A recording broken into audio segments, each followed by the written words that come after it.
Assalamu alaikum wa rahmatullahi wa barakatuh. Alhamdulillah wassalatu wassalamu ala rasulillah wa ala alihi wa sahbihi ajma'in wa ba'd.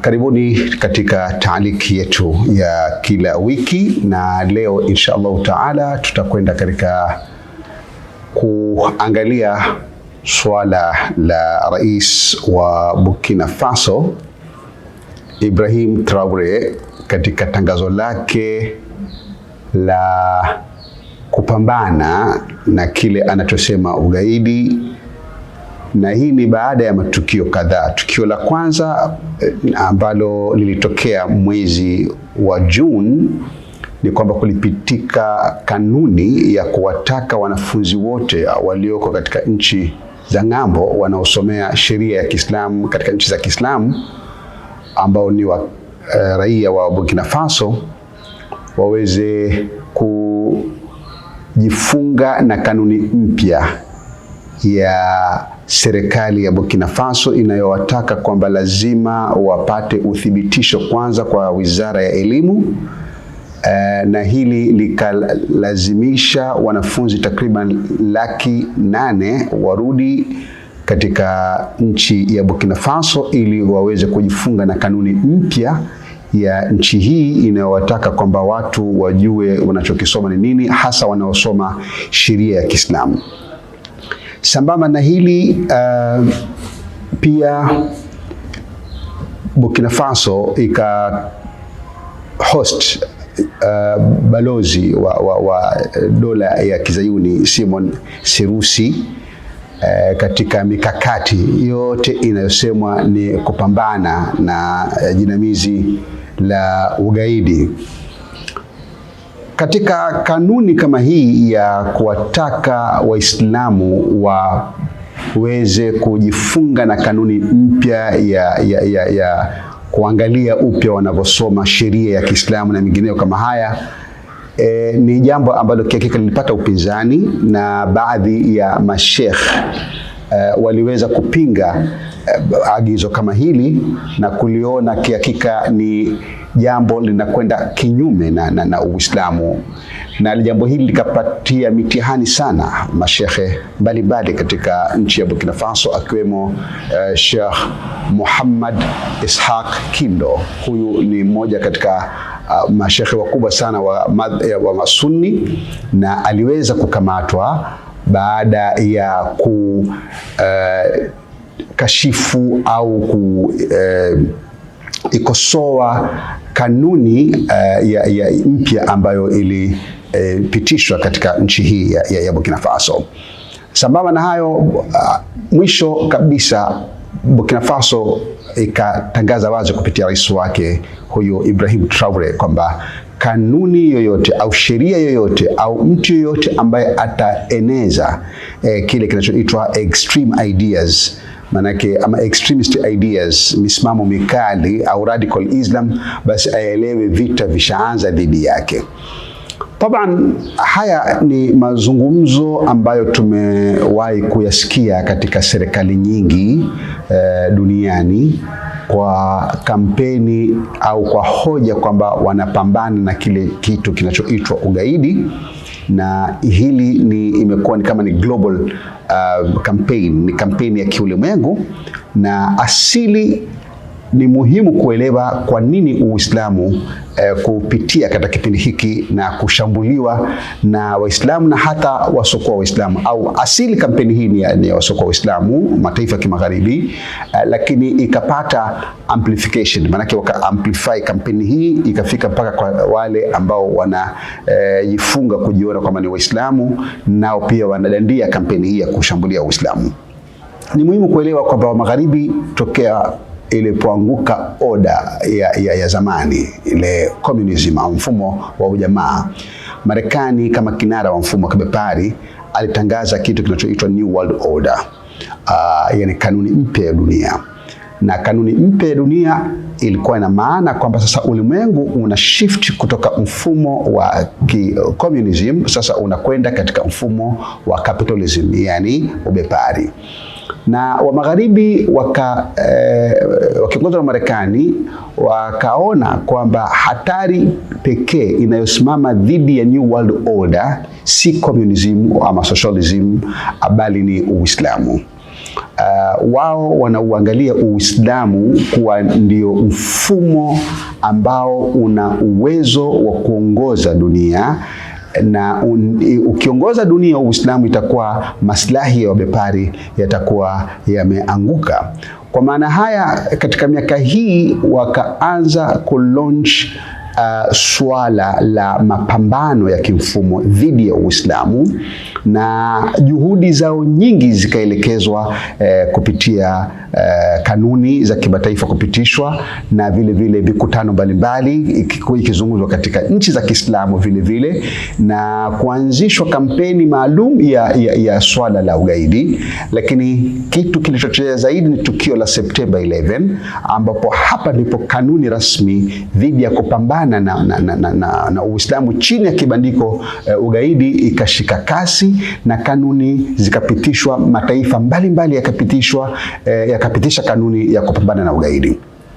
Taban, wa magharibi wanafahamu wazi kwamba Uislamu asili yake ni mfumo ambao haukubaliani na violence, yani njia ya mabadiliko ya Uislamu bila shaka si ugaidi wala si ujangili wala si ukatili wala si mauaji. Na hii katika tarehe ya Uislamu inajulikana hivyo kwamba Uislamu yani katika njia yake ya kuleta katika kutekelezwa hautumii mabavu wala hautumii njia ya kivita kufikia katika malengo yake ya kiutawala.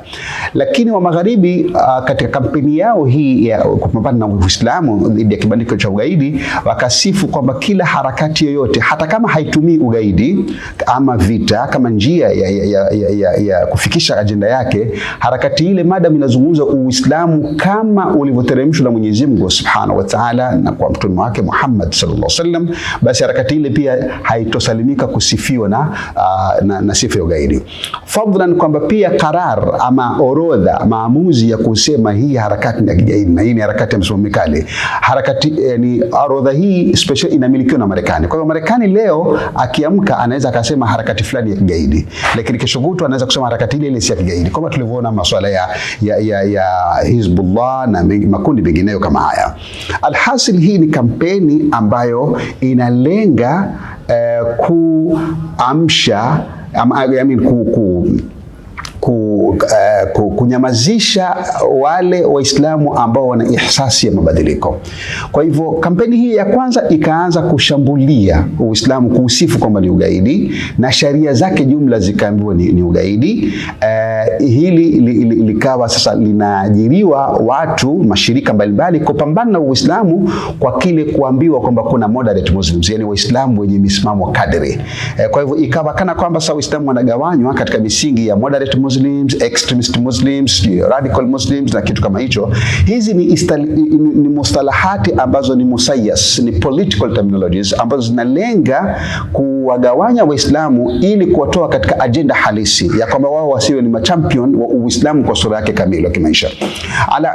Na hii ndio muhimu sana watu waelewe kwamba ulimwengu leo unapelekwa na ubepari. Sasa wabepari hawakubali Uislamu uje kwa sura yake kamili. Wanaridhika kwamba Uislamu uwe ni dini itaendelea kuwa isifiwe kuwa ni dini ya kiroho kama dini nyinginezo, ni dini ambayo itikadi yake si ya kisiasa. Ichukuliwe kwamba dini hii ya Kiislamu ni dini ya mwongozo wa kiroho, ukienda msikitini ukiswali ukifunga na nini mchezo umekwisha. Kwa upande wa pili, watu ambao wana ihsasi ya mabadiliko ya kwamba Uislamu lazima ulinganiwe kwa sura yake kamili, hawa watu kama ninavyosema, hata kama hawatumii mabavu watasifiwa kuwa nani? Ni magaidi. Huu ni msingi muhimu sana. Lakini msingi wa pili ni kwamba itikadi ya kisecular ni itikadi imedhihirisha wazi. Kwa mfano kama matamshi haya ya Ibrahim Traore, ni wazi kwamba yeye ni mwanga wa mfumo wa kisecular, ambao mfumo wa kisecular in its principle haukubaliani na Uislamu. Mfumo wa kisecular maana yake ni kwamba dini haina nafasi katika kuendesha maisha jumla. bali dini nafasi yake ni mambo ya kibinafsi. Kwa hivyo wa magharibi wanataka pia kufuta sura hii, kwamba dini ya Kiislamu isichukuliwe kuwa ni dini yenye utajiri wa kithakafa na kifikra, na kwamba itikadi yake inaweza kutatua matatizo ya wanadamu. Badala yake watu wafungike katika nyumba za ibada. Kwa hivyo yoyote anayelingania Uislamu unaolingana na maslahi ya magharibi, huyu atapewa nafasi, atafadhiliwa na atazungumza. Na yoyote anaonekana kwamba analingania Uislamu kwa sura kamili ya kimaisha, huyu ndiye atasifiwa na ugaidi, hata kama anasisitiza hatumii ugaidi. Kwa hivyo serikali kama hizi za kina Burkina Faso na wengineo kama hawa ni waajiri, yani wameajiriwa na wa magharibi katika kupambana na Uislamu kwa hoja kwamba ati wanapambana na ni makundi ya kigaidi. In reality, hata tukiangalia makundi ya kigaidi asili ni natija ya foreign policy ya magharibi, kuwavamia nchi za Kiislamu, na pia katika Afrika ni kuanguka kwa legitimacy ya watawala ambao wanajifanya ni Waislamu, lakini hakika hawathabikishi Uislamu. Hali hii imechosha raia wengine wanaona kwamba njia pekee ya kujinasua na mambo kama haya ni kuchukua silaha na kupambana na watu kama hawa. Kwa hivyo utakuta hata hayo yanaitwa makundi ya kigaidi ni natija ya mfumo wa kibepari ambao una sifa ya kudhalilisha watu, kuvamia nchi za watu, na fadhlan kwamba pia wao wakati mwingine huyatunga ya makundi ya kigaidi ili kuendeleza kampeni na kuhalalisha lengo lao la kupambana na Uislamu. Kwa hivyo secularism ni mazingira ambayo hayatoi mwanya wa Uislamu kuendelea mbele, na ndio maana utakuta marais wote wakiwemo wa nchi za Kiislamu wao wanachukua bendera ya kupambana na Uislamu kwa hoja kwamba sisi tunaishi katika secular, tunaishi katika sheria yani za mwanadamu, atunge kanuni yeye na sheria za Mwenyezi Mungu Subhanahu wa Ta'ala zitupiliwe mbali. Jambo la tatu ambalo ni muhimu zaidi pia ni kuelewa kwamba hivi kama ninavyosema ni sehemu ya vita vinavyoelekezwa dhidi ya Uislamu. Kwa sababu Uislamu kama ninavyoeleza ni mfumo kamili wa kimaisha.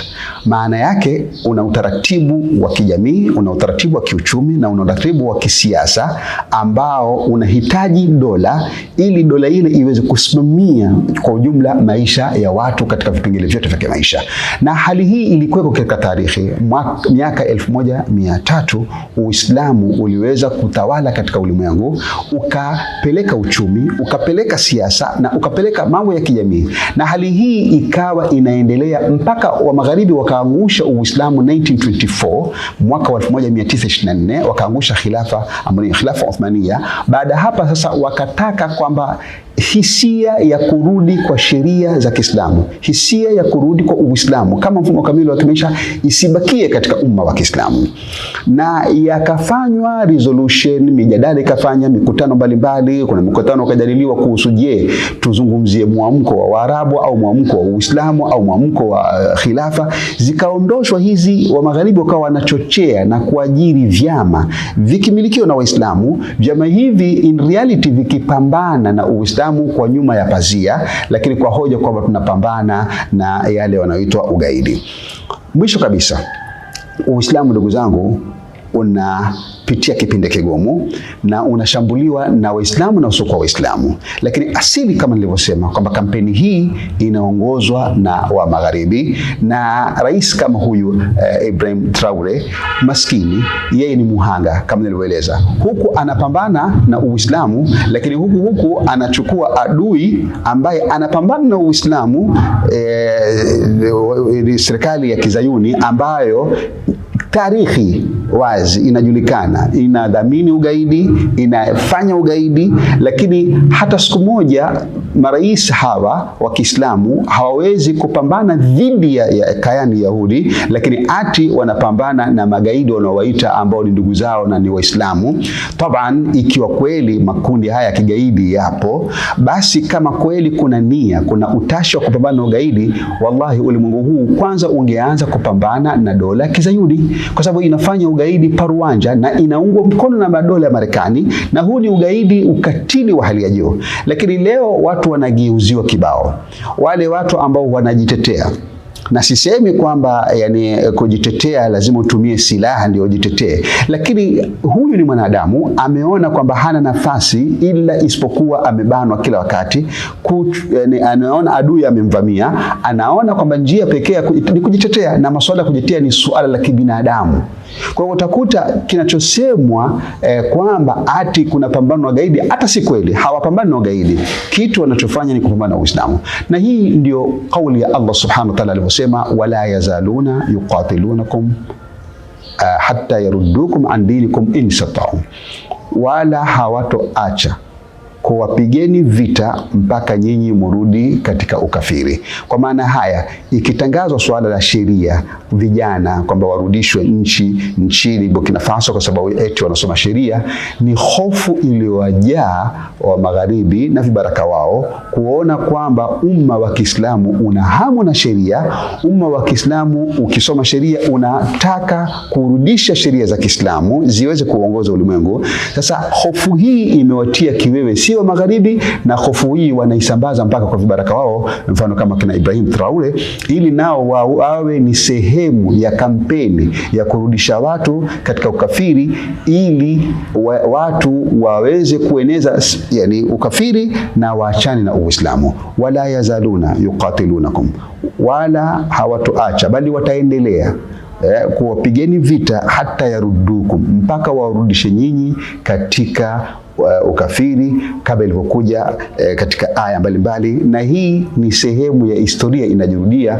Wakati Uislamu ulipokuwa unalinganiwa katika mji wa Maka, moja katika propaganda ilikuwa ni suala la kuleta new versions of Uislamu. Kuna watu walisema tubadilishe Qur'ani au tubadilishe baadhi ya aya zinazotokana miungu yetu, au vile vile ikaja kwamba tuwe na compromise solution, watu waabudu miungu ya masanamu, kisha Mtume Muhammad sallallahu alaihi wasallam naye pia aabudu miungu yao na wao wataabudu Mwenyezi Mungu. Kwa hivyo haya yalikuwa ni majaribio ya kutaka Uislamu kutransform Uislamu ili uambatane na hali yao, lakini sallallahu alaihi wasallam akakataa. Ikateremshwa sura kamili, qul ya ayuhal kafirun la a'budu ma ta'budun, sema kuambia hawa makafiri, enyi makafiri, mimi siabudu mnachokiabudu. Ndugu zangu, sheria ya Kiislamu ni sheria ambayo haisambazwi kupitia violence. Huu ni muhimu tuelewe. Lakini sheria ya Kiislamu ndio sheria pekee itakayokoa dunia katika majanga ya kiraslimali yanayosababisha maafa juu ya maafa. Kwa hivyo kuipiga vita sheria hii ya Kiislamu ni kupiga vita Mwenyezi Mungu Subhanahu wa Ta'ala, ni kupiga vita Mtume Muhammad sallallahu alaihi wasallam. Fadlan kwamba hata Ibrahim Traore hatopata iza kwa kuungana na magharibi ate kupambana na Uislamu, bali iza yake kijana huyu ataipata baada ya kushikamana na Uislamu na kulingania Uislamu. Lakini mwisho kabisa, hii ni muhimu kwamba watu wasione kwamba ati mtu kwa kujitangaza kwa yeye ni Muislamu, kwa kuwa amefika katika utawala ataweza kutawekisha Uislamu. Ni muhimu ndugu zangu, Uislamu hauhitaji tu uongozi peke yake au jina peke yake, wala haina maana mtu akiwa Muislamu akiwa katika utawala ndio ashapata Uislamu ushasimama. Hii tunaona ni natija. Kiongozi yule anaamini mfumo gani? Ibrahim Traore haamini Uislamu kama mfumo kamili wa kimaisha, badala yake yeye ni Muislamu miongoni mwa Waislamu wanaoamini kwamba Uislamu ni itikadi ya kiroho peke yake. Kwa hivyo hata kuja kwake, ndio kuna watu waliona kwamba huyu ni kijana ataleta mabadiliko, lakini mabadiliko ni yale yale unayoona kwamba sasa hivi anakuwa ni sehemu na mtu miongoni mwa watu wanaopiga vita sheria ya Kiislamu. Kwa maana haya ndio muhimu ndugu zangu. Tunachokihitaji si kuwa na kiongozi tu kwa mujarradi wa kiongozi. Tunachokihitaji ni kiongozi ambaye atawakilisha maslahi ya Uislamu na kutabikisha Uislamu kwa sheria kamili alivyoiteremsha Allah Subhanahu wa Ta'ala, al-yawma akmaltu lakum dinakum wa atmamtu alaykum ni'mati wa raditu lakum al-islam dinan. Mwenyezi Mungu anasema leo nimewakamilishieni dini yenu na kuhitimisha neema yenu na nimeridhia Uislamu kuwa ndio mfumo wa kuongoza dunia, na mfumo huu unahitaji utawala wake halisi, utawala ambao utakuwa huru, hautoweza kushinikizwa na magharibi wala kutangaza vita dhidi ya mtu ambaye anaishi na amani na Uislamu. Na Uislamu hauna tarehe ya kupambana ama kupiga watu kwa ajili ya kueneza Uislamu. Uislamu njia yake mabadiliko inajulikana, ni kulingania kwa fikra, political struggle, yani mvutano wa kifikra, mpambano wa kisiasa na kufika katika utawala. Wala Uislamu hautaki eti watu washambulie watu ili ufike katika ajenda yake. Aqulu qawli hadha astaghfirullah li wa lakum fastaghfiruhu innahu huwal ghafurur rahim wa huwal barrul karim.